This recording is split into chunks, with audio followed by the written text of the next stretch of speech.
I'm Susan Swain, host of C-SPAN's Q&A, where we spend an hour with nonfiction writers and historians who add context to today's news. Our guest this week is Reihan Salam, conservative commentator and author, now president of the Manhattan Institute. He sees large U.S. cities at a tipping point because of the COVID-19 pandemic and current civil unrest. Will it be an opportunity for renewal or usher in a period of decline? Reihan Salam, president of the Manhattan Institute. In a recent column for the Wall Street Journal titled, "Is Another Exodus Ahead for U.S. Cities?" you wrote, "The twin crises of COVID-19 and the recent civil unrest represent a turning point for urban life in America." Explain how. If you go back to 1980 and you were thinking about the future of America's cities, you would have seen potentially a very bleak future. That was a time when particularly our urban cores, cities like New York City and Los Angeles, were in the middle of a bona fide crisis. You had seen years of deindustrialization ravage the working and middle class populations of those cities, and you had seen an enormous middle class flight to suburban communities, to other regions entirely, that was very hard on the fiscal foundation on those cities and also the civic life of those cities.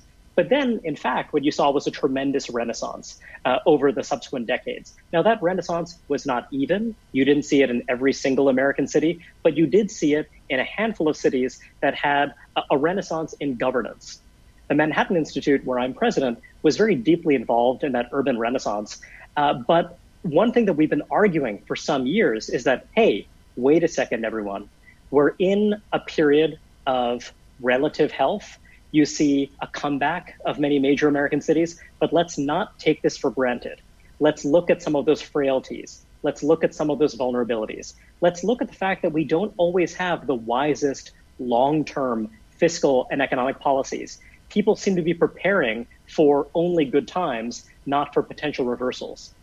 And when the COVID crisis hit, I fear that many of those underlying challenges, many of those problems that had been neglected, started to really come to the fore and were sharply exacerbated. So my fear is that you're going to see a period from 1980 to about 2020 when you saw this tremendous prosperity in a number of major urban centers.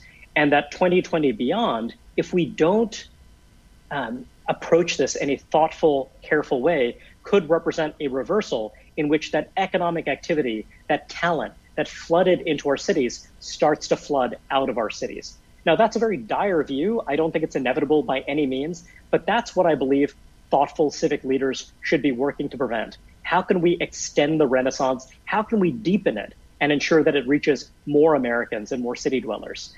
So to me, really, the COVID crisis is both just very kind of unique and pressing in itself, but it's also something that represents that kind of correction, that kind of reversal that many of us had feared for many years. Well, here's a statistic that points to the growth of cities. This is from a New York Times story. At the outset of 2020, America's biggest metropolises had been in an extended period of growth, with 10 cities home to 1/4 of the U.S. population, 1/3 of all U.S. economic production, and this is interesting, produce half of all the patents in the United States. So what were the factors that led to that kind of growth in those select cities? There were a number of things at work. So one thing that you saw is that cities that early in the 20th century had a reasonably large college-educated population wound up faring very differently from cities that had a much smaller college-educated population.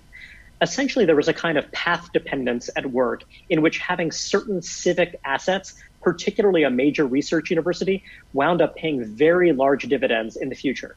One reason is that when you had a large research university, you'd oftentimes see those graduates remain in the immediate area.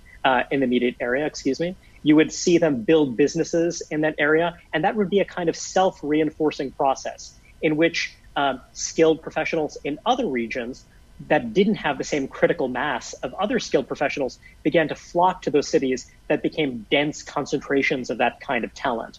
So it became this kind of increasing returns dynamic that became quite pronounced to the point where it actually had some pretty difficult, pretty negative effects on communities that didn't already have those advantages. So you could say that cities that started out with a bit of a head start, they saw that grow and grow and grow. So that had complicated, mixed effects for the country as a whole. But also when you're talking about scientific innovation, when you're talking about entrepreneurial innovation, it really does benefit from positive spillovers, from positive externalities. When you have a lot of business enterprises, when you have a lot of talented people working on the same kinds of problems in the same area, you can see a lot of iteration. You can see a lot of collaboration that would be much harder to achieve, certainly in other eras when transportation technology and communications technology wasn't quite as advanced. You couldn't see that same kind of collaboration. So there were huge gains to being concentrated in those areas. One big question we face now is whether that will continue to be the case in the future, or have we seen communications technologies change in a way that makes that kind of dense concentration of talent less necessary. I personally believe it will continue to be necessary, but that is a very deep question for those cities that have made their bones, that have become successful as concentrations of talent. So 7 or 8 months into the COVID pandemic here in the United States, what trends are you seeing that cities are facing that causes concern? Well, there are a number of them. And the first and most important one is a deterioration in public safety. Now, when you're talking about crime statistics, we need to keep in mind that this is a moving target. Things can change quickly.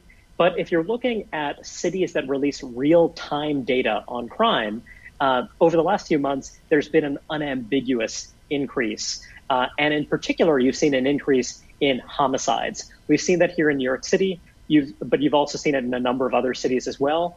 You've seen an increase in shootings, whether or not they result in a death.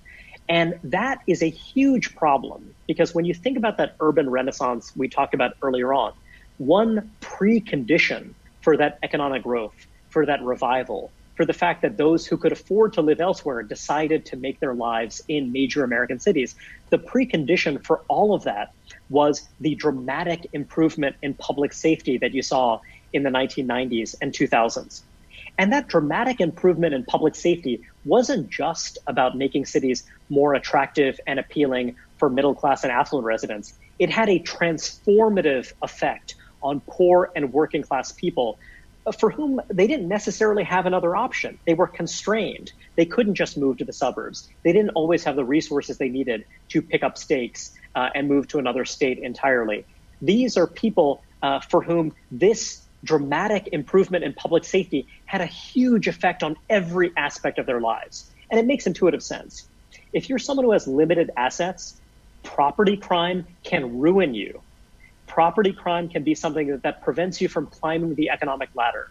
It's something that, because it engenders fears, means that it's actually harder for you to form deeper, constructive relationships with other people. It makes everyone withdraw from public life. It makes everyone withdraw from the street. And it also engenders a lot of distrust. Societies where you have a lot of violent crime, cities where you have a lot of violent crime, are simply places where you don't have the kind of civic trust that really greases the wheels of commerce and innovation and much else. So if you're thinking about upward mobility for poor and working class people, public safety is non-negotiable. It is the foundation of everything else. And that deterioration, if it's temporary, if it's a blip, if we get this under control, then that makes everything else much, much easier. But that really is the thing that is absolutely non-negotiable. So, now, the other thing that, forgive me, well, please. Let me just stay with public safety, because yes. Let's talk about mitigations as we talk about the challenges. So, of course, in the wake of George Floyd's killing and the protests around the country, there's a major rethinking spurred on by a lot of civic protest about the work of police departments around the country. The Manhattan Institute has been very much involved in this topic over the years. They, as I understand, were big proponents of the broken windows theory of policing decades back. So what is the Institute's thinking as the country rethinks policing about the best way forward? Well, we have a number of scholars who work on policing and criminal justice issues, including Heather McDonald, Raphael Mangwal, Jim Copeland, among others. And we have a number of journalists who also work on this set of issues as well. And so there is, as you might expect, a range of opinion. and we always want to encourage our scholars to kind of go where their ideas take them, provided they're consonant with our deep belief in the central importance of public safety. And I'd say when you're looking at this moment and looking to the future, it's very important to keep in mind that effective policing is vitally important. You can change society in any number of different ways, but effective policing, that sense of public safety, is a foundation for economic growth, for a flourishing civil society, and everything else that we care about.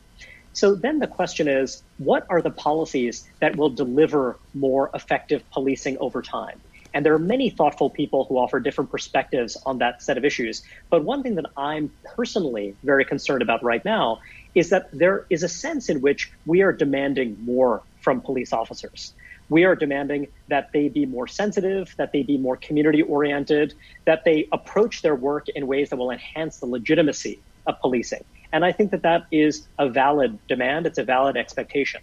But when that's what you want, when you want to approach policing in these thoughtful ways, you need to think about what are the policies that are actually going to get you there. And I would argue that the idea of defunding the police is actually moving in a counterproductive direction. One thing that you would absolutely want to see is better training of police officers. And better training can be quite resource intensive. Or when you're thinking about compensation, there are many legitimate debates and discussions we can have about work rules, about compensation, and what have you. But when you're trying to attract talented people to a profession, particularly a profession that is under fire, a profession where there are a lot of very sharp criticisms of the folks in that profession, you're oftentimes going to need to compensate people more generously. Now, there are ways to be flexible. You might want to change the way that you're offering pension benefits and health benefits and what have you. You might want to change the way the career arc of a police officer or another public employee works over time. But what you don't want to do is move in this very reflexive way from a position of demonizing law enforcement, from a position of demonizing public employees. Rather, what you want to do is see how can we restructure these organizations? And that restructuring might actually mean more resources rather than less. It might mean focusing in some areas rather than others. The other thing that's really important to keep in mind with policing is that policing, to a very large extent, is about deterring crime. And so when we're talking about criminal justice issues, people often talk about incarceration and policing as though they're entirely separate issues. But in fact, when you look at the United States compared to other market democracies, we actually spend somewhat less on policing and more on incarceration. And I would argue, and again, this is something that's very debatable and there are other thoughtful people who have different views, but I would argue that investing in public safety on the front end, investing in deterrence and prevention can actually be an effective way of reducing the need for a more punitive approach on the back end. That's not to say that we do not need incarceration, far from it. That's not to say that you do not need to punish in a thoughtful, responsible way. But I think that that's something that people are really missing when they're talking about defunding the police and actually pulling resources from programs, from training, from things that can actually make police more trusted and more effective at doing the work that we all need them to do. So let's return to challenges for cities that have been highlighted by the pandemic. What's another? Another big challenge, particularly for those cities that had really flourished during the urban renaissance, during that period from, call it 1980 to the pandemic itself, is that many of these cities are very dependent on skilled professionals, high-income households. This is true for a number of reasons.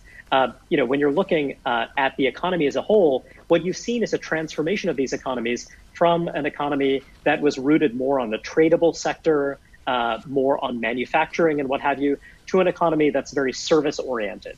And when you're looking at those professionals, they oftentimes outsource a lot of household production.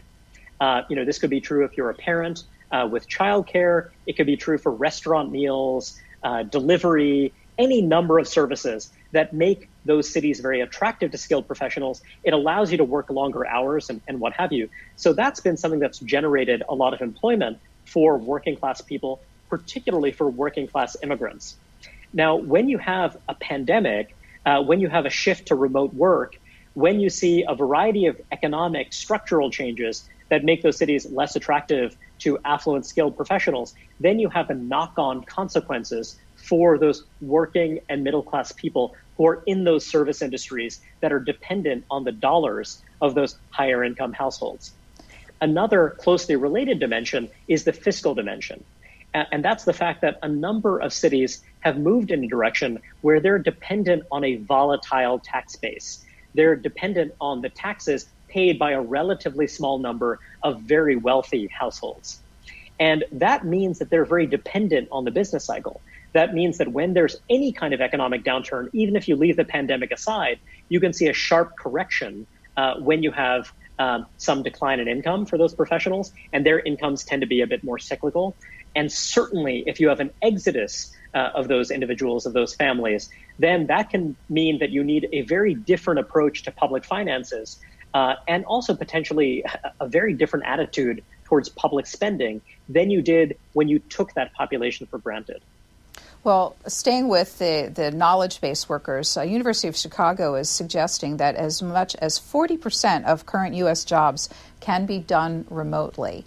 Now, I know you're already seeing, we all are, these debates happening about whether or not companies are, after a few months at it, thinking this is quite the good thing that they might have in the beginning. But even if a good percentage of that 40% ends up being permanently remote, what is the impact on the economic base? There probably are positives and negatives. Well, it depends on whether you're looking at this from the perspective of the country as a whole or whether you're approaching it from the perspective of cities. And one could argue that from the perspective of the country as a whole, this could be an opportunity for some rebalancing. We are coming out of an era that I hope will continue, but an era of enormous urban success, but urban success that, as we discussed earlier, has been very concentrated in a small number of metropolitan areas that have a dense concentration of skilled professionals. Now, then, of course, there are those regions in the Rust Belt, many rural parts of the country that have seen a real brain drain. So one possibility is that the rise of remote work will create more flexibility in that regard and will make it somewhat easier and more tractable for those other communities to compete for talent. But, of course, if you believe that that concentration of talent is particularly valuable for the United States strategically, for the United States in the wider world, because there are particular externalities that are harder to capture when you're distributing that talent in a more broad way geographically, that is a cost that you need to be mindful of from the perspective of the country.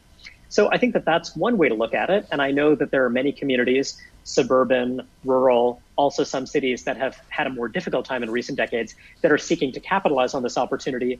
But, the tricky part is that you're going to see those professionals who can be mobile, who are in a position to move, they're going to want to move to places with a very high quality of life, places that offer them attractive amenities. Certainly, it could be places that offer them a good deal when it comes to taxes and spending.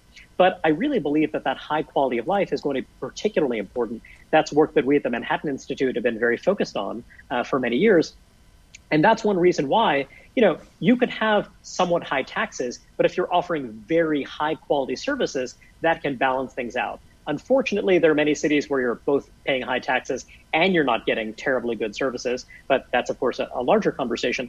But I think that that's why there will be an opportunity for well-governed communities, for communities that have efficient local government, that are able to bring out the best in their local workforce, and that are creating the conditions for entrepreneurial growth.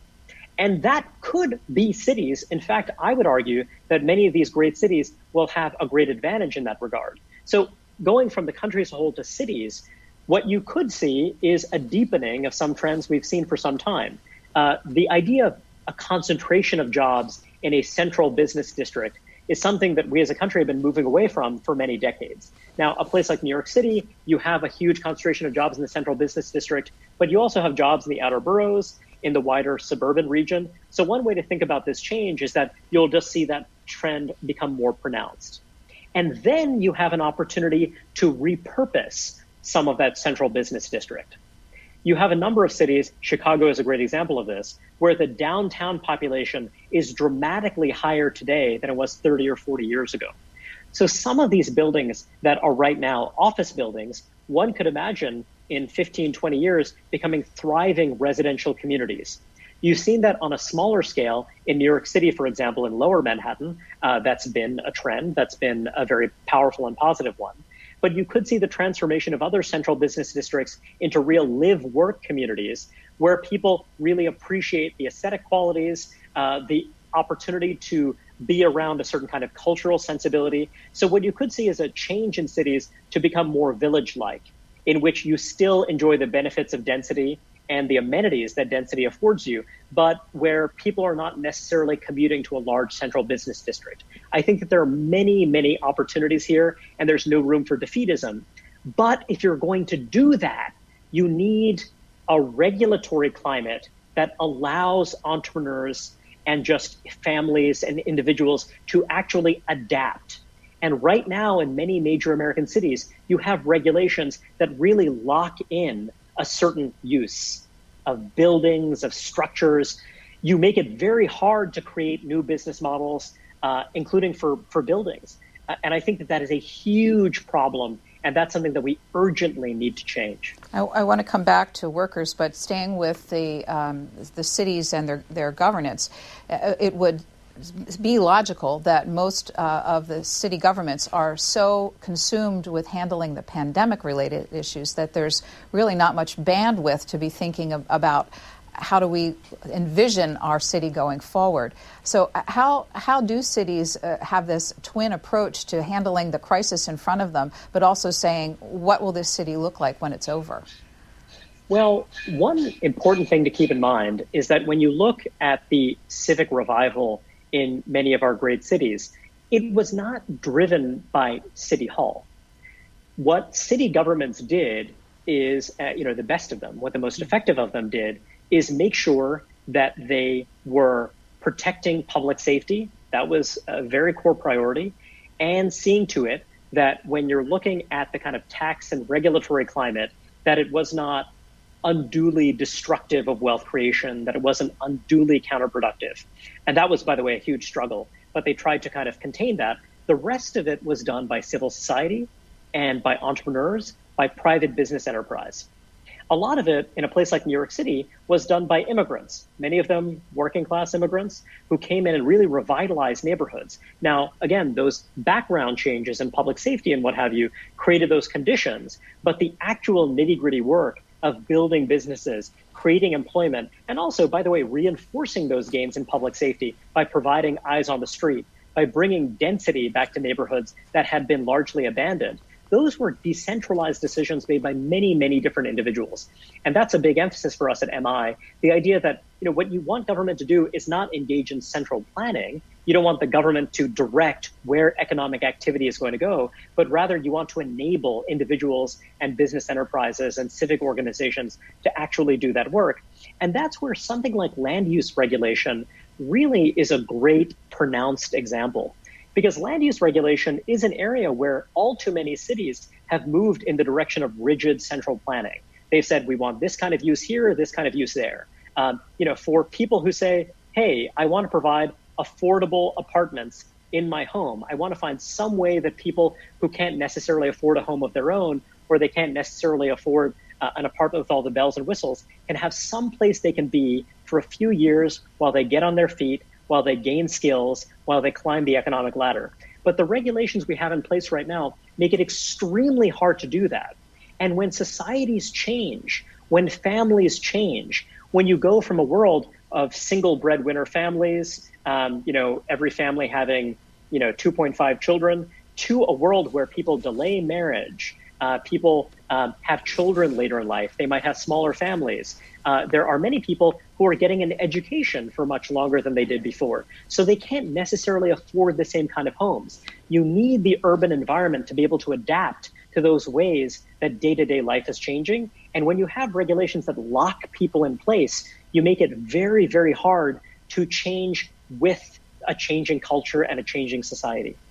Well, you talked about what could happen as knowledge workers perhaps shift their work environments. But what about all of those millions of service workers that right now, Congress has been pushing money out to try and save small businesses, both from the employee side and also with the PPP money. But we're all seeing stories in our own communities of small business people that are just giving up. They can't hang on. The restaurants try to open and then the restrictions come back and they have to lay people off again. So what is your thinking about how small businesses revitalize after this epidemic? This is a very challenging question, partly because when you have a crisis like this, it can have very unpredictable effects. If we had a shutdown that lasted for a few weeks and a virus that had been largely eliminated, then you could talk about snapping back to an economy that closely resembles the one that we had in the pre-pandemic moment. But when you have something that is very lasting, it is likely to have a very real effect on the psychology of individuals. It may well have an effect on how people lead their lives, how they consume in a much bigger way. So when that's the case, it's not obvious that you want to preserve the pre-pandemic economy in amber. Rather, what you want to do is facilitate the transition to a new economy in which you're going to see, yes, you're going to see many of those small businesses. We want them to come back. We want them to thrive. But we also want to be realistic about the fact that if you're looking at a different world, at a different set of expectations, different kinds of consumer behavior, you also want to help small business owners and large business owners adapt to the new dispensation. And, there are many legitimate debates we could have about exactly what that help ought to look like. And the truth is that we have scholars who have a range of different views on those questions. I think that there are many views that deserve to be taken seriously as part of the legislative process. But I really think that the important thing is keeping that long-term perspective in mind. If we do things that prevent businesses from pivoting and changing, then we are going to potentially hamper the long-term economic recovery and our long-term prospects for growth. So that, to me, is a really, really important thing to keep in mind. We do not want to be purely nostalgic. We want to create the conditions for that kind of entrepreneurial creativity that's always been the way that we restore growth. In this article, which was the genesis of our conversation, of course, you start with the fact that this country and the world has to get its arms around the COVID-19 pandemic. And you write, we have to meet the threat of COVID-19, an effort that must be led by a competent and committed federal government. So you're arguing for federal government. Many conservatives are happy with this being a states-oriented, where decisions are made by governors and localities. So are you arguing that that may not be the right approach? What are you saying here? Well, I absolutely believe that state and local governments have to play a very important role. But our system of federalism works best when there is a clean and coherent division of labor. Unfortunately, in recent decades, we've gotten very far away from that idea of a division of labor, but that is certainly my impulse about how to think about federalism. And when it comes to the long-term effort to roll back the pandemic, this is going to be something where scientific research is going to play a very big and central role. If you think about the incredible energy you're seeing from the National Institutes of Health, that's something that a local government simply can't replicate. When you're thinking about the process of accelerating the development of therapies and vaccines, that is not something local governments, that is not something state governments can do. In the American tradition, we've really relied on the federal government to take the lead when it comes to that kind of response, to kind of leading the scientific response, which ultimately is going to be a huge part of how we get out of this. But when you're looking at state and local governments, of course, these are governments that are closer to the population. These are governments that have a more nuanced and rich understanding of how you want to respond differently when it comes to the delivery of services and much else. Now, in the face of a crisis of this kind, I think that there can be a legitimate role for counter-cyclical aid from the federal government. But I also think it's important that that aid be structured in some way that is not going to lead to irresponsible decision-making in the future. And then it goes back to state and local governments that, we're going to want to be mindful of the long term. And again, that's my big emphasis. In our political climate, in this kind of polarized moment, there's always an obsession with thinking about the day-to-day political outcome. And from my perspective, and from the perspective of a think tank, we really want to be sure that we're laying the foundation for long-term success for our cities and for our country as a whole. And when it comes to that, certainly when it comes to the pandemic, scientific research is just so profoundly important. And it is not something where any city hall is going to be able to bring to bear the kind of resources that the federal government can bring to bear. Another topic that you write about, and we also have an opportunity as a country to rethink, is education. As schools are now trying to figure out how to come back, what they've learned from trying remote study over the past 6 months. What is your thinking? You're a proponent of a pluralistic approach to education. What does that mean? Yes, our team at MI, led by Ray DeMonico, is very committed to this idea of educational pluralism. And the idea here is that when you're thinking about schools, we often take a very rigid, mechanistic view. You put in these inputs, you get out these outcomes. But a very important part of schools that work, schools that are most successful, is that they are very aligned with parents. Now, when you're thinking about a young person, when you think about a K-12 student, they're in school for, call it 8 hours a day, but they're part of their family for their entire life. They're at home, they're interacting with parents and grandparents and loved ones in their neighborhoods for a much longer period of time. When the values of parents, when the values of families are aligned with their school, then you have a very powerful combination in which the lessons you learn at home, in school, and vice versa, are constantly being reinforced.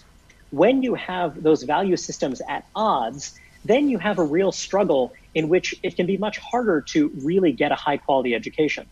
And so our view is that a pluralistic approach means that you're going to have different parents who have different aspirations for their children. You're going to have children who respond differently to different kinds of education. It's not the case that every single child in America should grow up to become a welder, or should grow up to become a ballet dancer, or should grow up to become an engineer. You're going to want to have many different successful models of adult life. That's going to be informed by family, that's going to be informed by religious values and much else. So having a more pluralistic system is something that is more sensitive to the incredible diversity of families and also the diversity of individuals and the particular needs that individual students bring to the table. And so my view is that having this very rigid and centralized approach to education is not really drawing on the incredible diversity, the creativity, the talent that we have in our communities. One way to think about this is that we want a more pluralistic approach in that we want more room for charter schools, more room for private, independent, parochial schools, so different kinds of schools. But it's not just about choice among schools. It's also choice among instructional providers. There are many schools around the country where you don't have the resources or you don't have enough demand to offer a class in Mandarin or in Portuguese or in Hindi. But those are things that could be incredibly enriching for some students, and those are things that you can offer via distance learning. Now, when you're thinking about the pandemic, you're thinking about the shutdown of many schools. In some ways, this is accelerating a lot of trends that you've already seen towards individualization, towards greater diversity. And I think that you're seeing this real clash in which you have many traditional public schools, many school districts that are finding it incredibly hard to adapt. But you're also seeing some schools, particularly charter schools, some private schools, that have actually managed to adapt quite quickly to this remote learning environment, partly because they're not, in some cases, not burdened by the same work rules. They have a culture that is a bit more pragmatic and a bit more responsive to change. Now, that's not to say that traditional public schools can't become more flexible in those ways. And there are some school district leaders, there are some superintendents who really have made an effort in that direction. But I think that having a more pluralistic system, having a more decentralized system, really would make it much easier to respond to crises of this kind in the future. Was there not a real pointing out of the resource gap between poor urban school districts that couldn't pivot to remote learning because they didn't have broadband access for their families, they didn't have access to the technology, versus better financed school districts? There is no question that there has been a gap in that regard. But it's also true that you've seen some organizations, particularly a number of high-performing charter networks. Success Academy is a great example here in New York City, but you've also seen a number of Catholic schools in Long Island. There's the small district called the Marianas Province of Mariba that has had incredible success And one reason some of these schools have had success, some of these networks have had such success, is that they had a more cohesive culture. And also, when it comes to their instructors, they already had much more of a culture of professional development in which there's more coaching, there's more interaction between mentor teachers and other teachers, apprentice teachers, who are really looking for that kind of active feedback. Then these institutions that have a lot more flexibility when it comes to their budgeting can engage in real-time budgeting. When you're not just looking to City Hall, the Department of Education, when you're not looking to the state capitol for how you budget, then you can actually reallocate resources more effectively so that if you decide, look, we need to ensure that people have good equipment that's available to them, that's a decision that you can make in a more nimble and responsive way. Now, we already have seen some federal aid for school districts. You're seeing support for that across the board politically. But then the question is, how is that aid actually going to make its way to students and teachers? How is it actually going to make its way to the classroom? And when you have very rigid and centralized school districts, there really is this incentive to protect the way business has already been done and to strongly resist any innovation, which could, people might say there's a Trojan horse. You might say, you're going to try to teach children in a very different way in the future. And my view is that you actually want to do that. You want to be open to that kind of innovation. You shouldn't be afraid of it. And so I think when it comes to budgeting, merely having some flexibility can make a very, very big difference. One other policy area I wanted to explore with you about big cities is transportation. So anyone visiting probably any of those top 10 U.S. cities over the past 4 or 5 years, transportation and during the work week is at a standstill in most of them. Many of them now have, most people really not working in downtown. The cities have an opportunity to rethink how transportation issues. Do you see that happening, that there'll be a major rethinking of how people move around in these big metropolises going forward? I believe that's quite possible. So we're in a moment of great uncertainty, and really even projecting what the world's going to look like in 18 months is enormously difficult. But there are some long-term underlying trends. One thing you've seen is the number of vehicle miles traveled in the country has drifted down, in part because younger adults, for a number of reasons, seem less inclined to drive. You see younger people getting their driver's licenses later and later in life. And you also see a growing interest in living in dense, walkable neighborhoods. Now, there are also counter trends as well. And you certainly see people change their habits and their desires as they grow older. But it does seem as though there's been a secular trend in the direction of somewhat less driving. Another unpredictable element of all of this is the advent of new transportation technologies. Now, there's been a lot of enthusiasm about self-driving vehicles, and that revolution has taken a bit longer than many had anticipated. But it does seem as though there are certain kinds of traffic, for example, truck traffic, deliveries, things that account for a very big share of urban traffic. Those are things, even if you don't go to full self-driving cars for passenger vehicles, could be things where you have a much larger role for autonomous vehicles. That could be something that has a very significant change on the transportation picture. And then there's the fact that there are other traffic management tools that we might use. So right now in the United States, we typically use very crude tools to finance transportation. We use gas taxes, we use general tax revenue, we use approaches that aren't necessarily responsive to the actual wear and tear, to the actual market conditions that are informing how transportation is actually used, that determine the kind of maintenance schedules that you actually need. And there are a number of countries, Australia and New Zealand are innovators on this front, where they approach it very differently, where they say, we want the public sector to be the purchaser, we want them to be the client, but that purchaser is going to work with departments of transportation that are structured as publicly owned corporations, but that operate in more market-oriented fashion, that are more responsive to demand, and that might use different approaches to pricing, including congestion pricing, including user fees, that see to it that you're not necessarily paying the exact same amount but rather you're paying amounts that depend on how much you use the transportation system. So there are many ways to do that. There are many private approaches that we might use, but I think that that's going to be something that'll come to the fore in the future because it makes much more sense than a one-size-fits-all approach. So in the last part of our conversation, I wanted to shift a little bit to learn more about the Institute and also about you. You took the helm of the Manhattan Institute about 14, 15 months ago, before we thought about this pandemic as a global society. How has its arrival shifted the direction of the scholarship that you oversee? We're very fortunate in that the core issues that we think deeply about, we care deeply about advancing a free market perspective. We care deeply about the fate of our cities, of our state and local governments.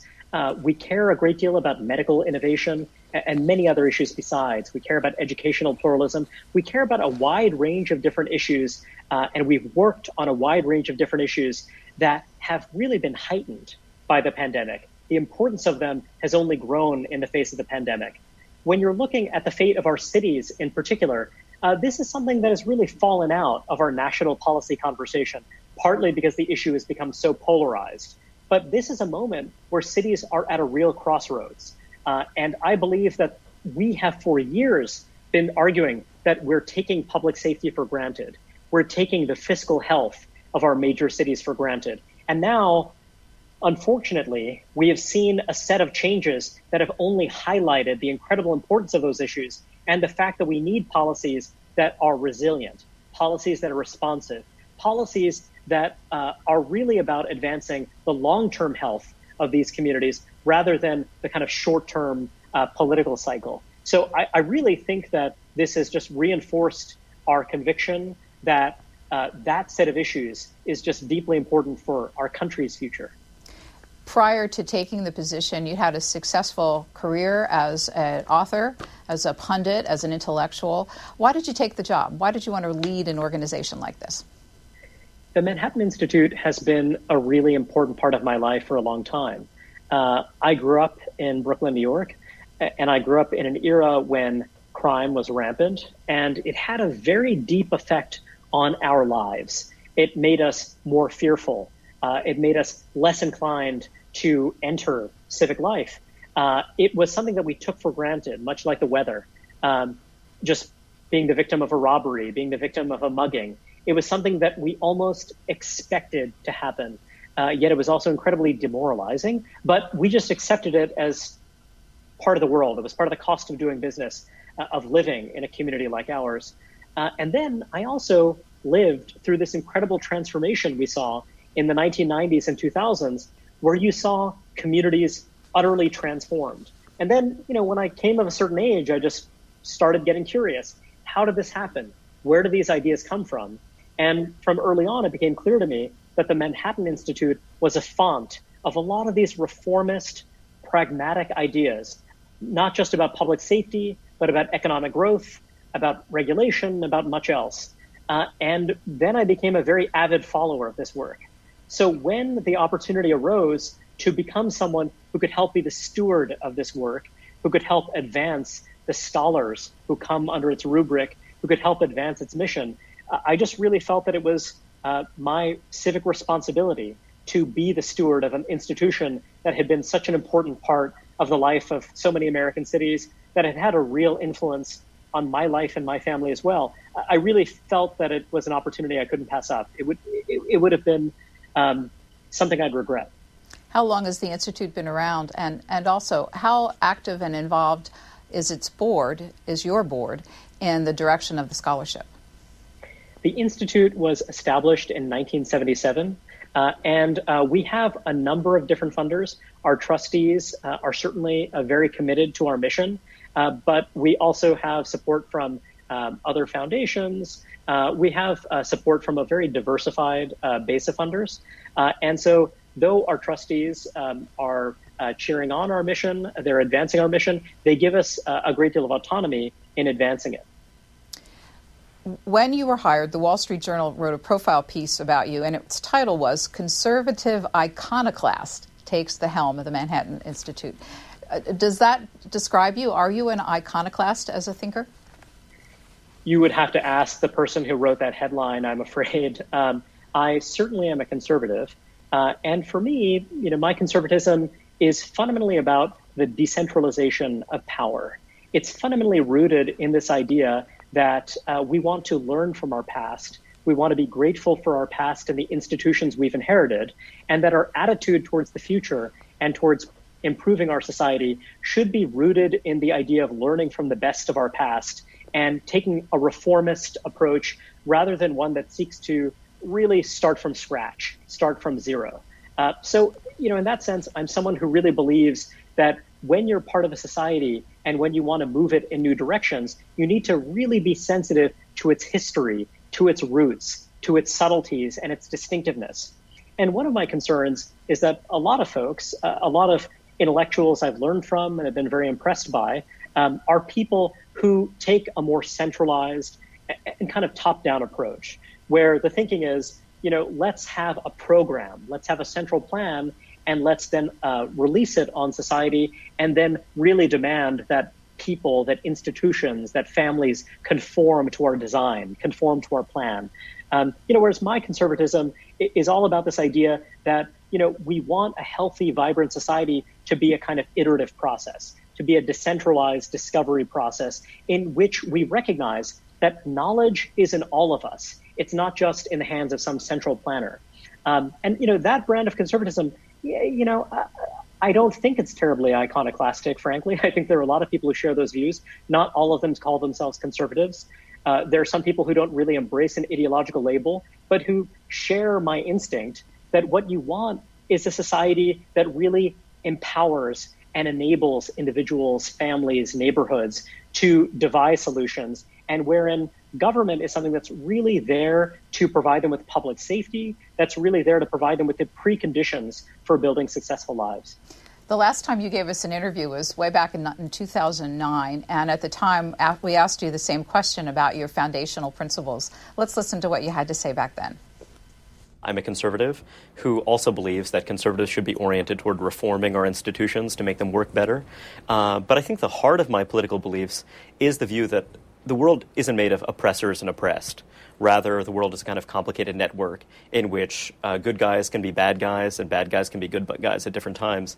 And so when you think about political and economic problems, you have to think about them as how do you line up everyone's interests in the most productive way.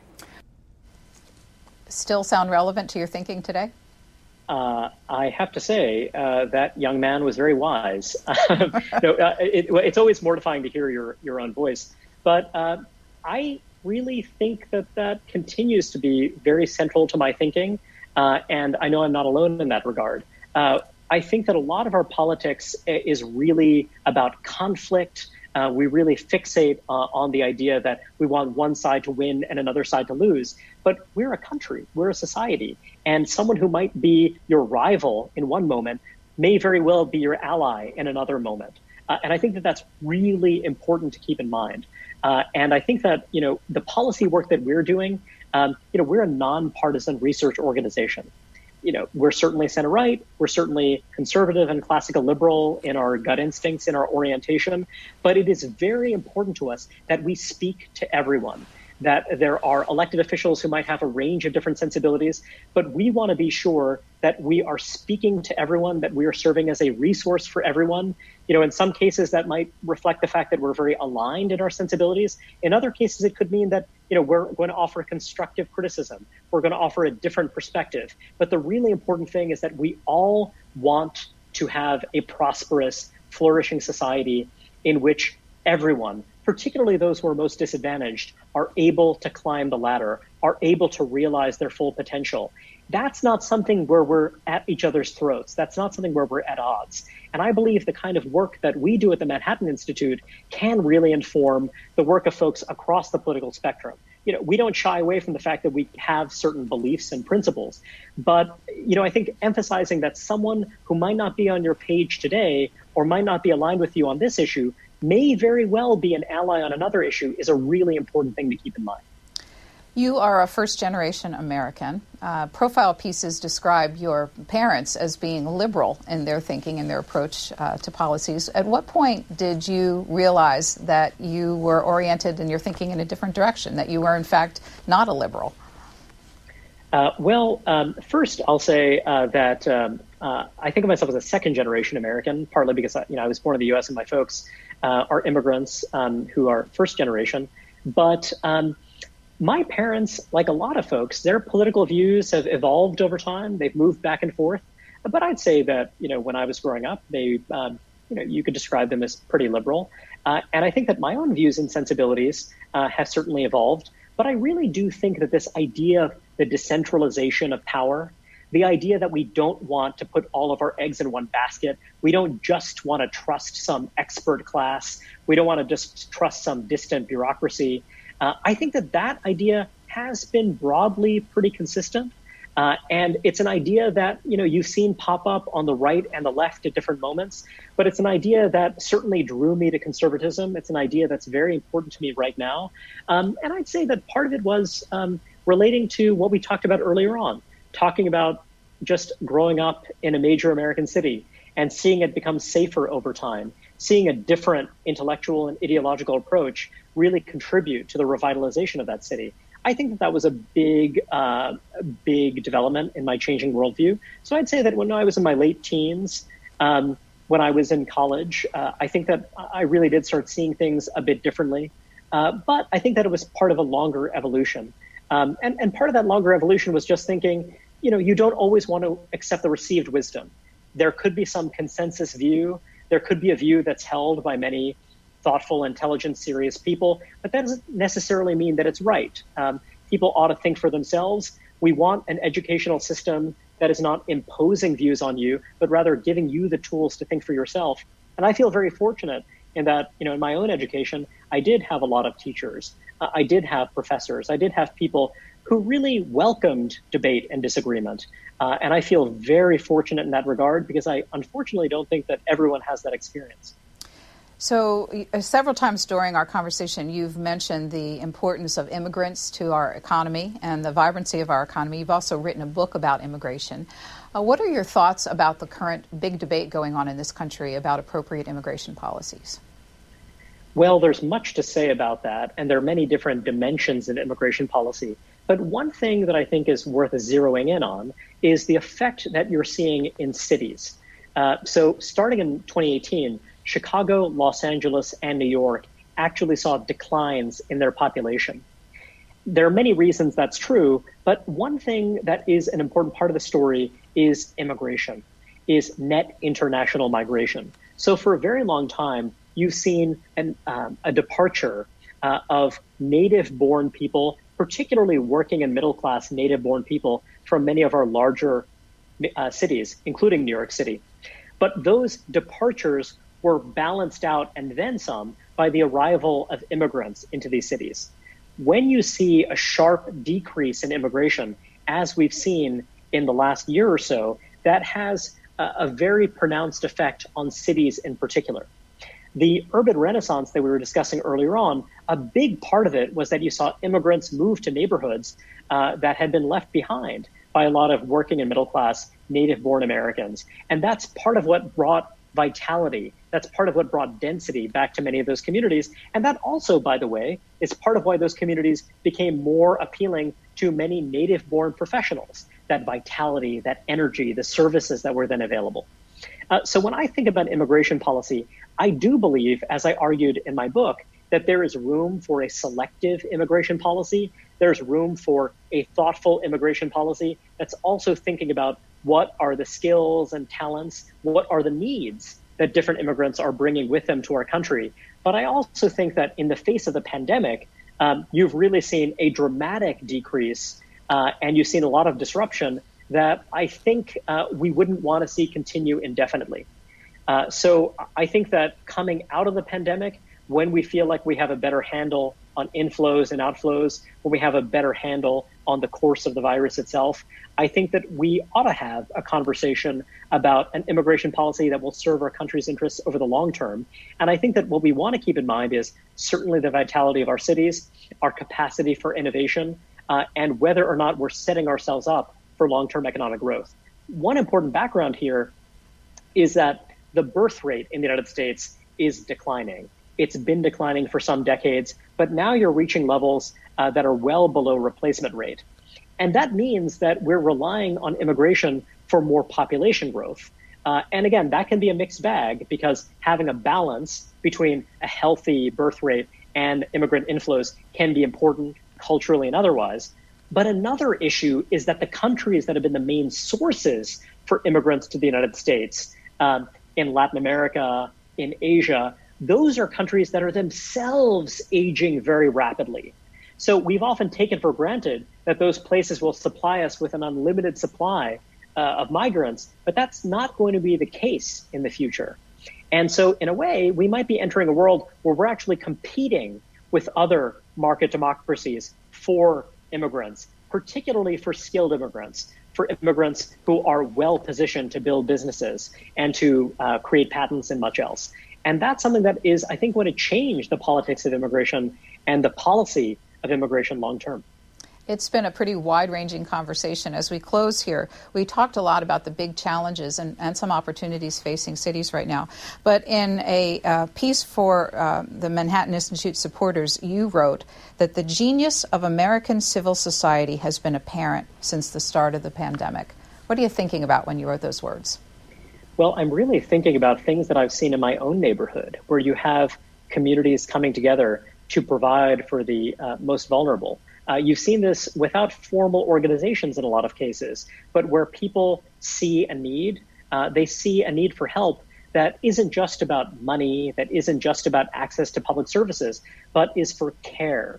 And one of our big emphases at the Manhattan Institute is the idea that though there is a place for a safety net, there's also a place for relationships of mentorship, relationships where you're actually trying to shape character. You're trying to change the way that people approach their lives. And those are things that it's very hard to do in bureaucratic fashion. They're ultimately things that need to be done by volunteers, people with whom you have a really long-term lasting relationship.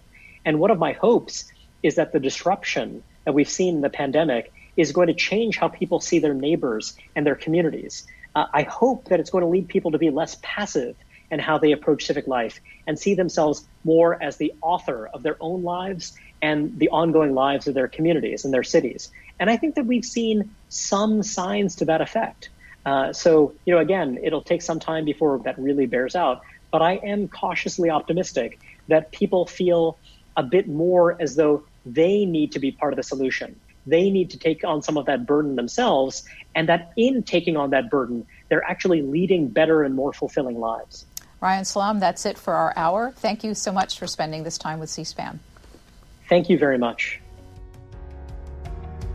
Thanks for listening to C-SPAN's Q&A. Subscribe wherever you get your podcasts, and you'll never miss an episode. And while you're there, please take a minute to rate and review us. You can also send us an email at podcasts@c-span.org with your questions, comments, or ideas. Your feedback is welcome.